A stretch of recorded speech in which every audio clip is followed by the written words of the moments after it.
Casi 7 de cada 10 publicaciones en Facebook hablan o tienen algo que ver con el ya famoso coronavirus. Y es que el mundo entero está en pánico, y no es para menos. Estamos frente a una pandemia que ha cobrado miles de vidas alrededor del mundo. En mi país, El Salvador, los contagiados a la fecha son 46 y ya tenemos 3 muertes confirmadas oficialmente.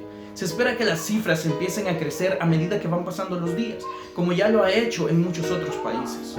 Entre las muchas medidas que los gobiernos han tomado para poder evitar la propagación de la pandemia, estuvo la prohibición de aglomeraciones mayores a 500 personas. Luego se redujo a 200, después a 80 y actualmente estamos en cuarentena total.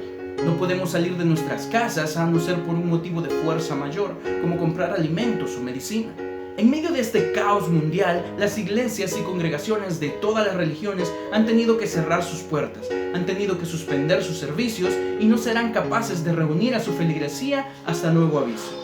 Esto ha generado la reacción de muchos de nosotros, los creyentes. Pero lejos de si nosotros estamos de acuerdo o no con la medida que los gobiernos han tomado, la Iglesia de Cristo, independientemente de su rótulo, no está limitada a 4 paredes para poder alabar a Dios. Pero congregarse y rendir culto a Dios es algo muy importante. Claro que sí, y yo estoy muy de acuerdo con eso. Pero considero que en esta situación es parte de nuestro buen testimonio ser responsables con acatar las medidas sanitarias que nuestros gobiernos han impuesto, con el fin de evitar la propagación del virus. Dios dice en su palabra: el avisado ve el mal y se esconde, mas los simples pasan y reciben el daño. Dios nos ha dado poder a través de su Santo Espíritu, pero también sabiduría para poder actuar de la mejor manera. Recuerda que este tema nos compete a todos, cristianos y no cristianos. ¿Estamos haciendo bien el papel de hijos de Dios en medio de esta crisis?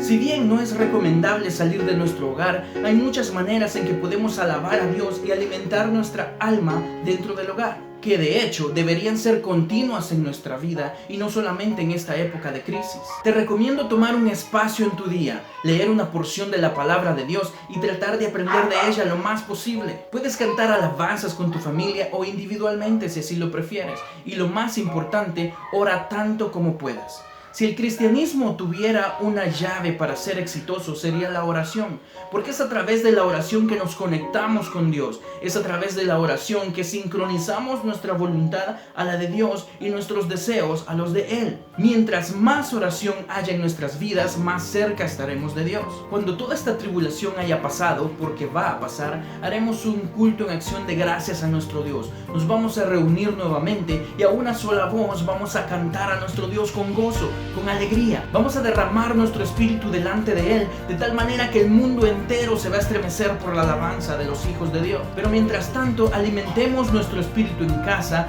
lo más que podamos. Que nuestros hijos vean que no somos cristianos solamente de iglesia, que somos cristianos en cualquier lugar que estemos, porque es algo que se lleva dentro en el corazón, es algo que se lleva con pasión y con gratitud. Ánimo, no te rindas, que no te asuste la tormenta, porque vamos a pasar al otro lado, la tormenta va a terminar, porque si Jesús está en nuestra barca, la barca no se va a hundir.